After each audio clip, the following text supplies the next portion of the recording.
This is The Future of Money, a podcast where we hope to educate and get educated about the new world of blockchain and digital money. And my name is everythin, and I will be your host.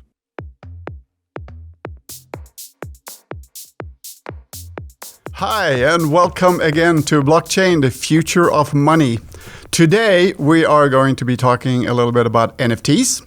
And with me again, my distinguished friend Jasper. And we have a new guest. His name is Matt. Well, let's introduce ourselves a little bit. I'm Jasper, still the same person as last time.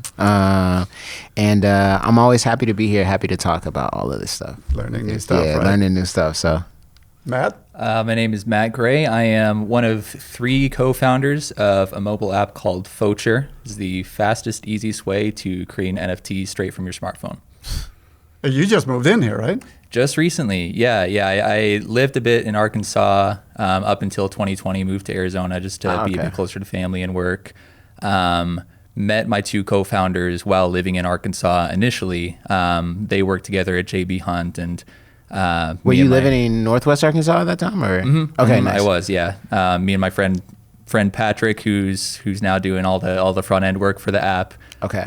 We just happened to live in the same apartment building. We ran into each other through some mutual friends, and within literally 90 minutes, we're like spouting business ideas with each other. Let's go. So yeah, here we are. Yeah, I definitely think that Northwest Arkansas is becoming like the new blockchain Silicon Valley almost. Which is interesting. Like, I know that one company, that like electric car company is like moving here. I can't remember the name of it. But it's interesting that like it's kind of taking on that persona almost, that like it might be something like that. That's super interesting. Yeah, I hope so. Yeah. Definitely hope so. Yeah, when I'm in Phoenix, I came here from Arizona, and I would always tell people like, yeah, Northwest Arkansas, very awesome place. It's up and coming. And they're still like, oh, like farms and not much big city. I'm like, oh, you'll see. It's growing quick. It's becoming formidable for sure. Yeah, especially up here, the Northwest Arkansas region. Yeah. All right. Well, let's go dive into NFTs a little bit. Before we do that, though, I want to just talk a little bit about metadata, because the metadata is what is the underlying functions of NFTs.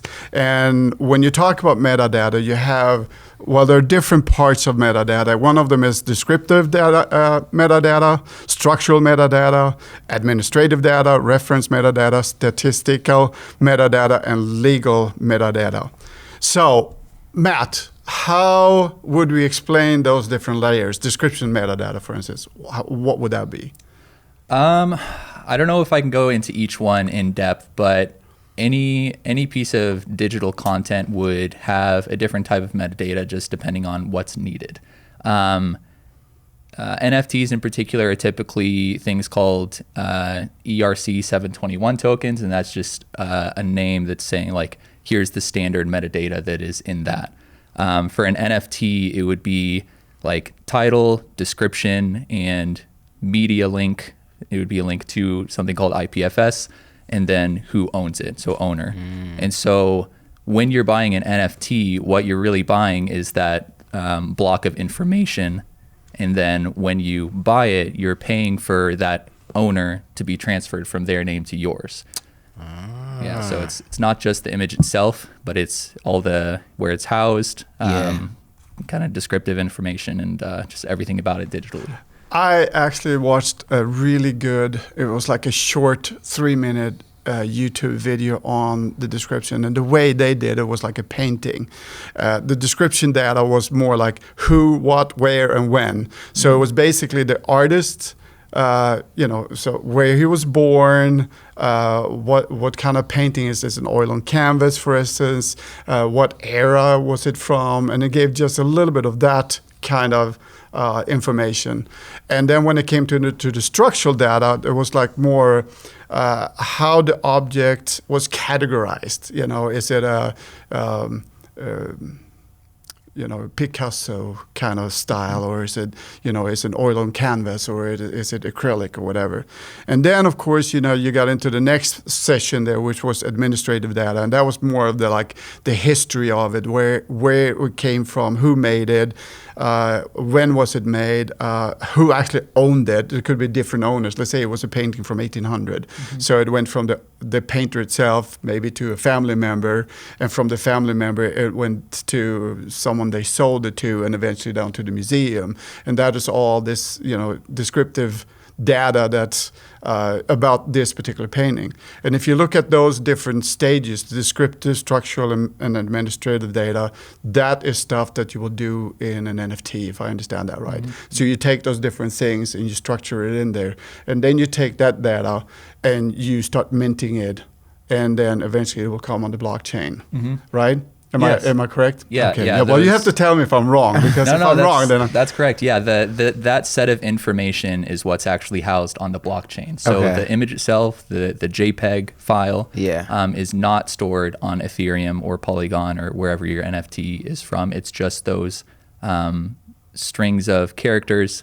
Just says, and then particularly one of those for an NFT, if it's housed on IPFS, it would be literally a URL that's just like HTTPS or IPFS //, and that would be the URL where the image is stored on an external file system. IPFS. Okay. IPFS. Okay. Yeah. What does that stand for? What does it mean? It is Interplanetary File System, and it is just a distributed hard drive, distributed, decentralized, very, very large hard drive. I think the max capacity is eventually going to cap out like in the yottabytes. Huge. I don't even know how many zeros that means. Crazy. But it is ran by an organization called Protocol Labs, and they run IPFS and Filecoin and libp2p and a few other things that is just running the blockchain. It's a very, very, very incredible system. And this goes a little bit into like tokenomics and stuff, but essentially a token is stored action on the blockchain, just like a dollar would be like stored labor. Like somebody did something for this dollar to come into existence. This reminds me of what we talked about the last time, the proof of storage system, right? Yeah. So you had proof of work, proof of stake, and proof of storage. So IPFS is actually a form of proof of storage. Yes. It is a blockchain all by itself. Yes. It's a distributed blockchain. Yeah. So it's not just stored on one place, it's stored all over, so that if one place goes down, we still have numerous places where it's backed up, right? Yes. If I understand this But right. it's still connected to a specific like blockchain or like currency, right? Or well, is it spread across? Can it be spread across any of all like Ethereum and Ethereum and Bitcoin? Does that make sense? Ethereum, okay. Ethereum. So anybody that runs a mining or a pool, right? They will have the full node. They have to have the full node somewhere. Okay. And then everybody else adds to it. Remember, so like we were talking about, there's mining operations in Iceland, right? And then so there will be a node there, a full node. And then they keep on mining, or proof of stake. Someone needs to have the full node running so that you can have the proof of stake. Okay. Adding to the block, so to speak. So we're not going to deep dive in that because we did talk about that last time. Okay. But that is basically what that is. So now we're connecting these dots in here, Yeah. right? Cool. I would like to go a little bit into the just functionality of IPFS. I was just about I to- think it's a Yes. super cool system. So the token that runs IPFS is called Filecoin, and you can earn Filecoin for housing information on your hard drive. So if let's say I have an extra 64 gigabytes free on my computer, I'm not using that. I can just house some IPFS information on my hard drive, and then I'll get paid periodically by just housing that information. Yeah. And that's called proof of space-time. So it's just like random. Yes. We talked about that the last time too. Yeah, random, just periodic checks that you're still housing that information on your hard drive. And so our app, Photure, Photure, every single image that you see, it's being pulled from just some random person who's housing some IPFS information, and it might not even be that the whole image is housed on one. It's like I have 6 gigabytes free.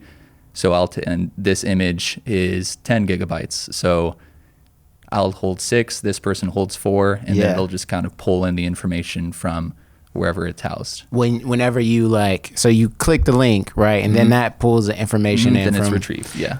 Wow. So if I understand right from what I read about IPFS is that the size of each image is only like 250K. It's very small, 10 right? gigabyte image. That's So if you take a big picture, then it gets spread all over the place, and then there will be one place that says, okay, you're looking for this picture here, and then it goes out and find all the information of where are the other ones stored. Yeah. But so you can have a piece of one picture on your machine and a picture of another one, and I have another picture of one, and you know, and they're just basically just trying to find where they are. So each storage unit in IPFS is only 250 or 200 and something. I'm not sure I don't know. It's in the kilobytes. It's not very big. Yeah, small images. But I mean, images, files, videos, it's literally just a big file.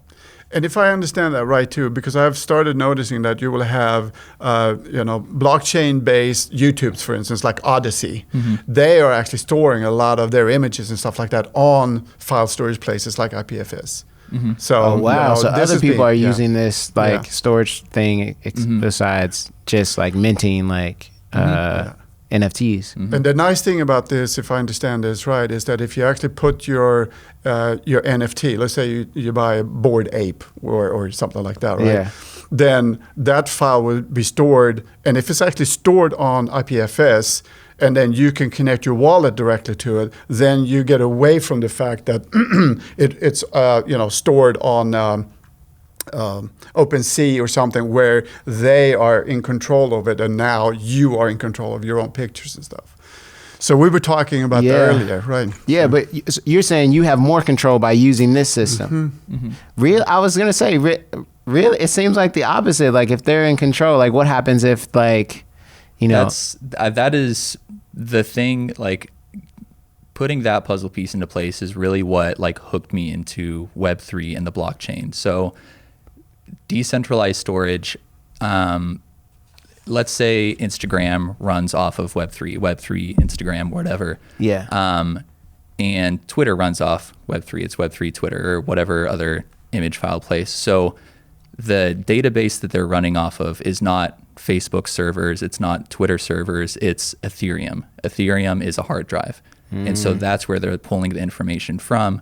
So if you are connecting your wallet and then everything in your wallet is showing up on Instagram, what's really happening is you're connecting your wallet to Ethereum, and then Instagram is connecting to Ethereum and pulling the information there. So if you make a post on Instagram, it'll show up across all other ones. And if Instagram were to do something you didn't like, then you can just take your content off and put it somewhere else. It would have the same timestamps. And even like for social media. I see what you're saying now. Okay. Yeah, for like social media, like your followers and the people you're following, they would be following your wallet, not your Instagram account. Dang. And so if you go off Instagram and go to another platform that's also building on Web3, you don't have to start from square one. You have the same followers, the same following. And the payments or whatever is connected to this is actually going to you. So if someone likes your video and they say, hey, I'm going to pay you because I liked your video, or whatever payment system there's in, it's not going to YouTube or Google or whatever, or Facebook. It actually goes to you and your wallet because you own the content. Okay, this is interesting when it comes to like advertising, right? So like could a company say like if I own my Instagram, like how you say, like, and a company says, hey, Jasper, like I want to do some advertising with you on your Instagram. Could Instagram get in the way of that and be like, that's okay, but like you need to pay us a percentage of that? That's a good question. I think they potentially could. Okay. But again, like Instagram, like Facebook is about to launch their own metaverse project, and I think their take rate is going to be like 47% or something like that. So I would imagine that it'll be competitive. Just the fact that like there's no lock-in. Like once I'm on this social media platform for years, like this is just where I'm at for forever. Like they would have to have some sort of like competitive rates. So it's like, okay, they'll just take 1%. I see. And this one's taking 0.5%. So I'll just go publish over here. I see. And the thing is, like these like Meta or Facebook, they might be able to say, hey, we will provide you with a platform. You can put whatever you want on there. and then we will then just take a small percentage of whatever you make. But the information isn't theirs anymore. No, it's ours, not. which It's is just like the big basically thing, a right? platform Like for you to stand on. Yes, that's interesting. Yeah. Okay. But one thing, you're mentioning Ethereum all the time, but I do know Cardano has NFTs. Yes. And Solana and Polygon. So let's talk about that a little. I know that. What platform are you guys using? Polygon. Polygon is the big one for us. There's a lot of really cool things about it. First of all, it is an Ethereum layer 2. So what does that mean?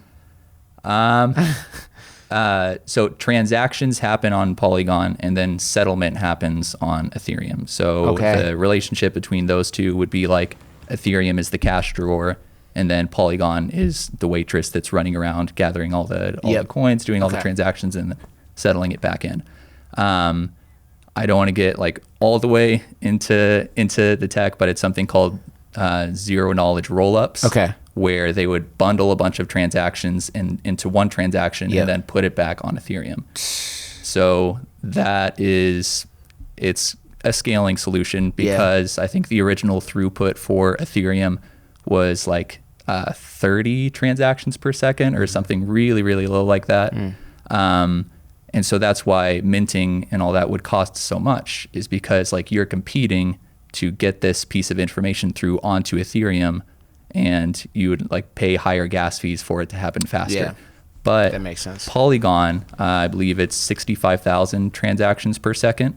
Wow. So minting on Polygon costs less than a penny, where on Ethereum, if you wanted to make an Ethereum NFT, oftentimes it could cost more than $50.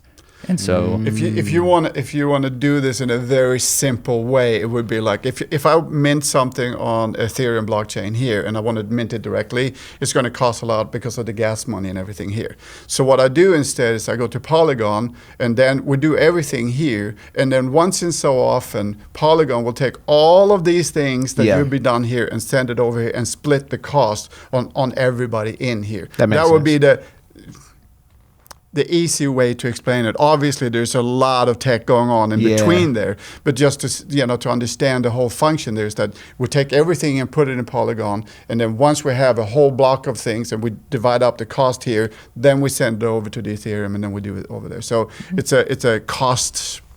Thing, So.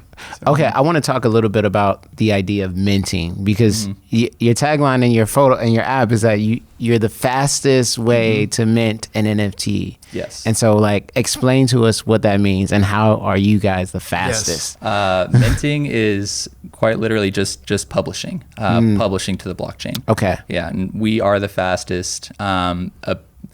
A big thing that was kind of a hurdle, especially in the beginning, was just UI. A few years ago, if you wanted to mint an NFT, like you had to write some lines of code to do it. So we got the process down. Our front end guy, Patrick, is super talented with just like making things super easy. Like ideally, people would be able to understand completely how to do everything just because of like UX. They don't have to, read a bunch of text boxes and do all that to get it done. But yes, in Focher, you can create an NFT, open your camera, take a picture, hit the mint button, and then all those lines of code that you would initially have to write, we've already done that. And so like we're doing it programmatically. So your app automatically turns like a picture into these like codes, and then disperses it through Uploads this it to IPFS. IPFS. Okay, I'm tracking. Can you look at the pictures and stuff like that first and say, okay, well, I took 5 pictures and this is the best one. This is the one I want to send. Or let's say a video. That if you do a video, let's say we're doing a video of us sitting here talking, but there's some of the pieces that I want to edit out. And then once I've edited it up and I say, okay, this is what I want to send. And then once it's sent, this is it. Now it's done. Yes. Yeah. You can upload from camera roll directly. So if you have a picture or video that you've already, taken through Photoshop and like done all the editing and stuff you can just import it in, and then we upload it for you. Okay, is it limited to photos right now, or can you do like I know like people can have like NFT albums and like all that sort of thing. Like, can y'all do that? We are building out collections. So right now in the feed, the whole feed is just one collection. That's the Focher collection. So if you're uploading it, and you go look at it on an outside marketplace, then you would see all of the photos uploaded to the feed is in the same collection.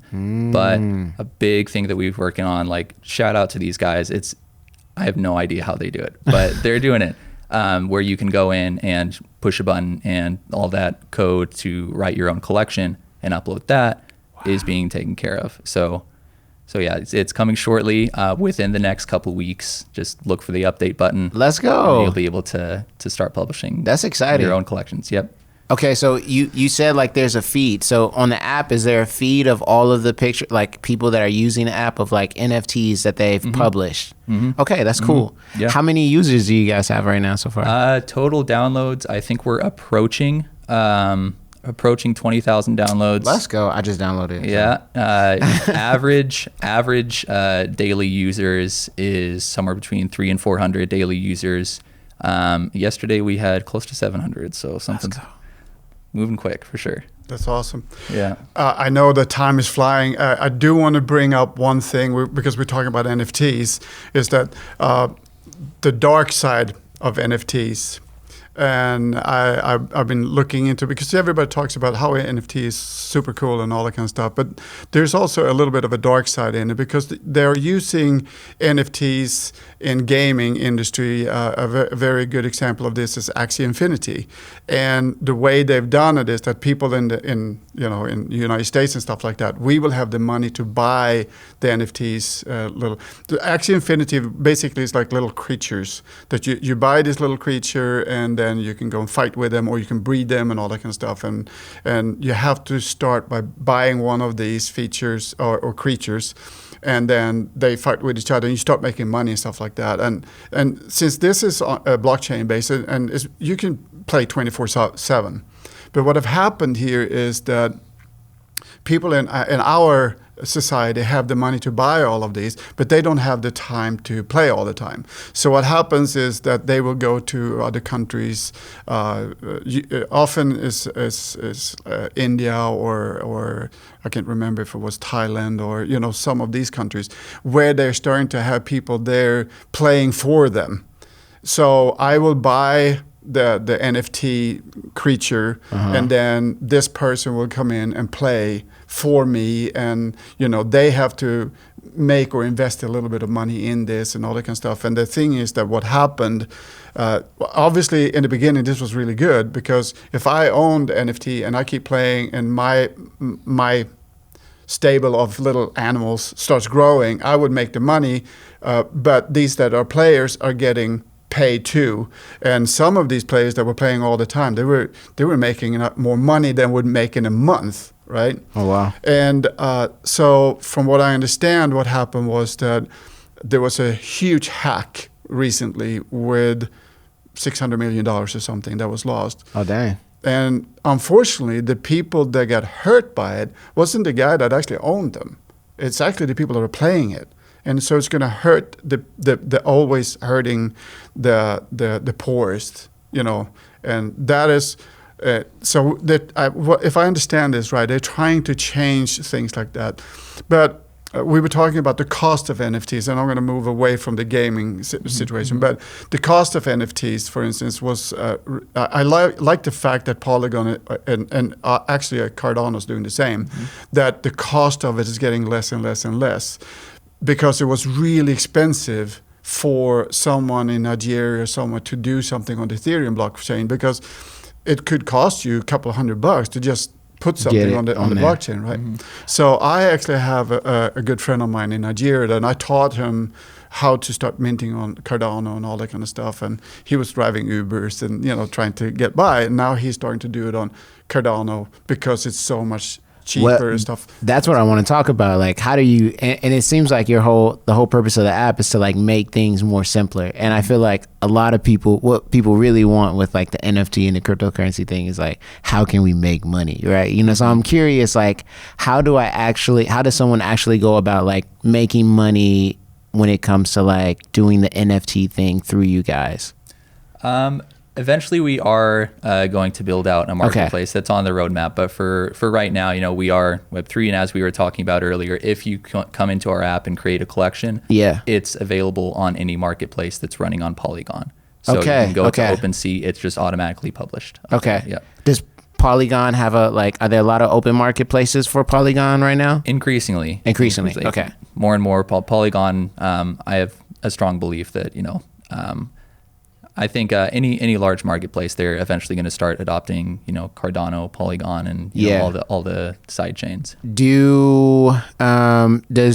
Does Polygon share marketplaces with Ethereum? Does that make sense? Yes. Okay. Yeah, they do. Okay. So like a marketplace can just decide to accept Ethereum NFTs, which means they're just starting to look into the Ethereum hard drive, Right. or start accepting Polygon, and they can just be looking at both. Oh, nice. So okay. mhm. Okay. There's a lot of information there. It is isn't a lot of information. The thing with NFTs that I really like about the NFTs is because you're taking all this metadata and you squish it together and stuff like that. In the end, the NFT actually stands for an identity. Yeah. And that is the important part. That, we can talk about, minting NFTs or, the gaming world or all of these things. But remember last time we talked a little bit about this car that had all of this information, the metadata information there, and in the end, you minted it, and it comes on a platform, and that's the identity of the car. Yeah. Right? So to me, the real use case for an NFT, non-fungible token, as it is the identity part of it. Yeah. And once it's put on a platform, either Cardano, Ethereum, Polygon, or whatever it might be, it stays there, and because it's immutable, it always will be there. Yeah. Mm-hmm. And I think that is the absolute most important part of NFTs, I think. Agreed. So I got a question for you. Are Okay. y'all thinking of, is there a way to add can y'all become a marketplace as well as producing NFTs? Does that make sense? It's a bit down into the roadmap. But Okay. yeah, we're thinking about it for sure. you're talking about something in the metaverse. It Yeah, sounds okay. right. I'm like, okay. can you I can see where you're I'm going. curious, can you if your app is essentially like an Instagram, right? You can see all the photos, NFTs that have been dispersed or created and published on you guys' site. Could I be able to click one and be like, oh, yo, I want to purchase this one? Mm-hmm. And I mean, can we talk about that a little bit? That's how, because that's how you make money with it, right? You see an NFT and then you purchase it, and then once I purchase it, what happens? I'd like to go back to what Eric was talking about. Okay. The real thing that excites me about NFTs is that it's housed in your crypto wallet. And so your crypto wallet is your inventory, and then NFTs are items in your inventory. Okay. And so you can have art in there if you just appreciate good art, or like you were saying, you do gated access. Yeah. So in the metaverse, let's say there's, this one territory in this one game, only if you have this NFT in your inventory, then you can go here. And so same thing we're doing for gated collections. If you have this NFT, then you can contribute to this collection. I see. But yeah, going back to your original question, making money, there's I think the main use case that everybody thinks of right now is flipping art, because that was just kind of the first one that got public and popular. But there's, buying gated access that could. I like could be that. bad. Yeah. Would you call CryptoKitties art? CryptoKitties? Absolutely. Yeah, I was going to agree with you. I'd say because so, that would yeah. be the first NFTs, really, if you talk about NFTs. What's a CryptoKitty? Look it up. Okay. All right. Well, CryptoKitty. yeah, and everybody out there, look it up. It's interesting, interesting stuff to think about. Anything else we need to talk about? Not that I can think of. I think it's a. I know this is a huge. I mean, we could probably go on forever because Yeah. we can divide this up in smaller pieces and then just go into that little piece of that world. We did talk about the metaverse, and I agree with you that I do think that NFTs is going to be used in the metaverses in all kind of ways, more ways than we think about. Like you said, we're talking about art, but you can eventually you can have an avatar that is you, that you minted, that is your NFT, and you will be able to take that avatar with you, like we were talking about, on the different kind of platforms. And again, to go back to what we said before, is that what I see is a hurdle right now is that we need to figure out a way to go from one platform to the other platform. We need to be able to take an NFT that is made on Cardano and then easily move it over to a metaverse in Ethereum, for instance. And I think those are hurdles that we are, well, I know the people out there are working on it. Yeah, we're trying to solve. Yes. I was Anyway. looking at your app. It looks dope. Thank you so much. Appreciate it. It looks super easy to use. I think we are running out of time. I just want to end up saying, as always, feel free to call us, and we really appreciate questions. So, there are no stupid questions. Keep on asking. Until next time, see you guys. Boom.